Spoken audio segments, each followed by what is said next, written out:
టీవీలు, ఫ్రిడ్జ్లు, electronic item, electrical item ఏది కొనాలన్నా మంగళవారం రోజు ఈ కుజహోర ఉన్న టైముల్లో కొనుక్కుంటే ఆ ఐటమ్స్ కొనటం వల్ల ఎలాంటి ఇబ్బందులు రావు. ఏ పనులు చేయాలో ఆ పనులు చేయండి. గ్రూప్ యాక్టివిటీస్ మాత్రం మంగళవారం చేయకండి. విశేషమైన శుభ ఫలితాలు సిద్ధింపజేసుకోండి. పరిహార శాస్త్రంలో ఉప్పుకి విశేషమైన ప్రాధాన్యత ఉంది. ఉప్పు కుండను ఉపయోగించి అనవసరమైనటువంటి ఖర్చులు, అప్పుల బాధల నుంచి ఎలా బయటపడచ్చో ఈ వీడియోలో మనం పరిశీలిద్దాం. సహజంగా అందరూ డబ్బులు సంపాదించినప్పుడు ఇంత సంపాదిస్తున్నాడు, అంత సంపాదిస్తున్నాడు అని దిష్టి ఎక్కువగా ఉంటుంది.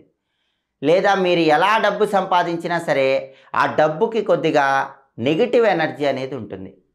డబ్బుకి నెగిటివ్ ఎనర్జీ ఉన్నప్పుడు డబ్బు నిలబడదు, ఖర్చు అయిపోతూ ఉంటుంది. అందుకే మీరేం చేయాలంటే డబ్బులు ఎప్పుడు సంపాదించినా సరే ఉప్పు కుండకు సంబంధించిన పరిహారం పాటించాలి. ఆ పరిహారం ఏంటంటే